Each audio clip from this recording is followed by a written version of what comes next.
कोई कहता है कि अंटार्कटिका की बर्फ के नीचे एलियन छुपे हुए हैं, तो कहीं कोई कहता है कि इसके नीचे एक अलग ही दुनिया बसी हुई है। ये बर्फ से ढका हुआ एक ऐसा कॉन्टिनेंट है जिसके अंदर 5 किलोमीटर की गहराई तक सिर्फ बर्फ ही बर्फ है और ये बर्फ तकरीबन 1.5 करोड़ किलोमीटर तक फैली हुई है। जून जुलाई की गर्मियों में जहाँ हमारा टेम्परेचर बढ़ जाता है, लेकिन अंटार्कटिका का टेम्परेचर -50 से -90 डिग्री तक ही पहुँच पाता है। यहाँ पर इतनी ठंडी है कि यहाँ पे किसी जीव का रह पाना बहुत ही मुश्किल है। इसके बावजूद भी साइंटिस्ट ने यहाँ पर 400 ऐसी लेक्स की डिस्कवरी की है जो जमीन के नीचे छुपी हुई है। और अंटार्कटिका दुनिया का एक ऐसा देश भी है जहाँ पे किसी कंट्री का कोई कब्जा नहीं है।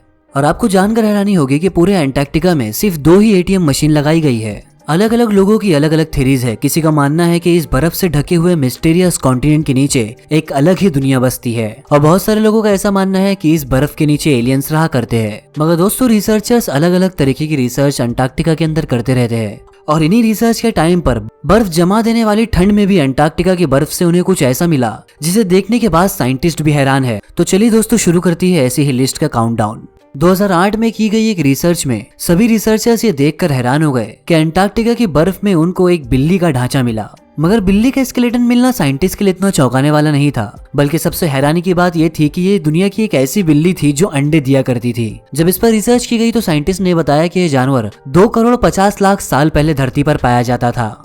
2014 में रिसर्चर्स को इंसान की एक अलग ही हैरान कर देने वाली खोपड़ी अंटार्कटिका की बर्फ में से मिली। इससे पहले आज तक के अंटार्कटिका की बर्फ के अंदर से कभी कोई खोपड़ी नहीं मिली। सबसे पहली हैरान कर देने वाली बात तो यही थी और दूसरी हैरान कर देने वाली बात थी इस खोपड़ी का स्ट्रक्चर। जी हाँ दोस्तों, यह आम खोपड़ी से बिल्कुल ही अलग थी और इनके स्ट्रक्चर जरूरत से ही ज्यादा बाहर निकले हुए थे। इन खोपड़ियों के बारे में कहा जाता है कि इस तरह के स्कल साइंटिस्ट को इजिप्ट और पेरू से भी मिल चुके हैं और साइंटिस्ट ने देखने के बाद ये कंक्लूड किया है कि कई हजार साल पहले लोग अंटार्कटिका में भी बसते होंगे और इनका कहीं न कहीं ताल्लुक एंशिएंट इजिप्ट सिविलाइजेशन से भी होगा। पिछले 50 सालों के दौरान अंटार्कटिका से 10,000 से भी ज्यादा मेट्रॉइड्स रिसर्चर्स को मिल चुके हैं। हम आपको बता दें कि मेट्रॉइड एक पत्थर होता है जिसका ताल्लुक हमारी धरती से नहीं होता, बल्कि वो किसी और धरती से टूटकर हमारी धरती पर आए होते हैं। और साइंटिस्ट का ऐसा कहना है कि अंटार्कटिका में जो मेट्रॉइड्स मिले हैं इनमें से कुछ 7 लाख साल भी पुराने हैं। वैसे तो इस बात का पता लगा पाना काफी मुश्किल है कि ये कौन से ग्रह का है। 2002 में अंटार्कटिका पर एक मेट्रॉइड टूटकर गिरता है जिसका पता साल 2015 में लगाया जाता है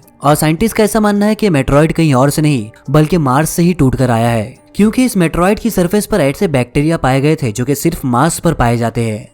जिस तरह हमने आपको बताया कि अंटार्कटिका में 5 किलोमीटर से भी ज्यादा गहराई तक बर्फ है और ये पूरा कॉन्टिनेंट अमेरिका से भी बड़ा है, लेकिन साइंटिस्ट को यहाँ पर से कुछ ऐसे सबूत मिले हैं जो इस बात को कंक्लूड करते हैं कि कई लाख साल पहले ये जगह रहने के काबिल थी। 1980s के बाद यहाँ पर बहुत सारे साइंटिस्ट को डायनासोर्स, मोसासॉर्स एंड प्लेजियोसॉर्स के ढांचे मिल चुके हैं। यहाँ से मिलने वाले ढांचों की साइज 36 फीट तक बताई जाती है। जब इन स्केलेटन पर पूरी तरह से रिसर्च की गई तो ये बताया गया कि ये आज से तकरीबन 70 लाख साल पुराने हैं और इसी बात से ये अंदाजा लगाया जाता है कि 70 लाख साल पहले अंटार्कटिका का टेम्परेचर इंसान के रहने के काबिल था और यहाँ पे अलग अलग किस्म के जानवर भी पाए जाते थे। आपने बहुत सारे अलग अलग टाइप के वाटरफॉल्स को देखा होगा, मगर दोस्तों अंटार्कटिका में एक ऐसी जगह है जिस जगह को ब्लड फॉल के नाम से जाना जाता है। सन 1911 में टेलर नाम के एक साइंटिस्ट ने पहली बार इस वाटरफॉल को डिस्कवर किया था और इसको देखने के बाद कई सालों तक यही माना जाता रहा कि यहाँ के ग्लेशियरों से खून बहता है। लेकिन जब साइंटिस्ट ने इस पर रिसर्च की तो उन्हें ये मालूम पड़ा कि इस ग्लेशियर के नीचे एक बहुत ही बड़ा डैम है, लेकिन इस पानी की खासियत ये है कि सी वाटर से भी 3 गुना ज्यादा सॉल्ट मौजूद है और यही वजह है कि यहाँ का पानी कभी फ्रीज नहीं होता और इस पानी के अंदर पहाड़ों से निकलने वाला आयरन भी मौजूद होता है। जैसे ही ये पानी बाहर निकलता है तो हवा में मौजूद ऑक्सीजन पानी के आयरन के साथ मिक्स हो जाती है और ये फौरन ही आयरन ऑक्साइड बन जाता है और इस तरह इस पानी का कलर रेड हो जाता है। ब्लड फॉल ग्लेशियर के नीचे साइंटिस्ट को एक हैरान कर देने वाली चीज और मिली है। इस पानी के अंदर से 17 टाइप के अलग अलग बैक्टीरिया पाए गए थे और ये ऐसे बैक्टीरिया थे जिनको जिंदा रहने के लिए ना ही ऑक्सीजन और ना ही सनलाइट की जरूरत होती थी। साइंटिस्ट का ऐसा मानना है कि ये ऐसे बैक्टीरिया है जो ऐसे प्लैनेट्स पर पाए जाते हैं जहाँ पर ना तो सूरज की रोशनी होती है और ना ही ऑक्सीजन होता है और वहाँ का एनवायरनमेंट बहुत ही हार्श होता है। अंटार्कटिका पूरी तरह से बर्फ से घिरा हुआ है और ये देखने के बाद शायद ये कोई नहीं बोलेगा कि यहाँ पर पानी की कमी होगी।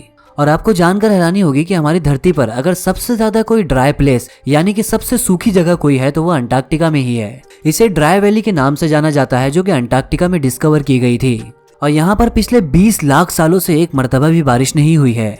यहाँ की ड्राई वैली के अंदर तकरीबन 320 किलोमीटर प्रति घंटा की रफ्तार से हवाएं चलती है और यही वजह है कि साइंटिस्ट का ऐसा मानना है कि तेज हवाओं के चलते यहाँ पर कभी भी बारिश नहीं हो सकी और एवेपोरेशन की वजह से यहाँ का कतरा कतरा गायब हो चुका है। और अंटार्कटिका का यह एटमॉस्फेयर मार्स से काफी मिलता जुलता है। इसीलिए नासा ने अपने रोबोट को मार्स पर भेजने से पहले अंटार्कटिका की ड्राई वैली में टेस्ट किया था। आर्कियोलॉजिस्ट को अंटार्कटिका की 1100 फीट की गहराई में एक बहुत ही अजीबोगरीब स्ट्रक्चर मिलता है। ये स्ट्रक्चर किस जानवर का है ये पता करने के लिए इस पर बहुत सारी रिसर्च की गई, मगर किसी भी रिसर्च के अंदर पता नहीं लगाया जा सका कि ये किस जानवर का स्ट्रक्चर है या ये किस फैमिली का है। इस स्ट्रक्चर की लंबाई 8 फीट बताई जाती है, जिसकी बहुत सारी हड्डियां बॉडी से निकली हुई है। तो दोस्तों ये थी दी फैक्ट एंड जिपर्स की आज की वीडियो। आपको ये वीडियो कैसी लगी हमें कमेंट सेक्शन के अंदर जरूर बताइए। सब्सक्राइब करें दी फैक्ट एंड जिपर्स को, प्रेस करें बेल आइकन ताकि आने वाली न्यू एंड लेटेस्ट वीडियो की अपडेट्स आपको नोटिफिकेशन के थ्रू मिल सके। Thank you for watching this video.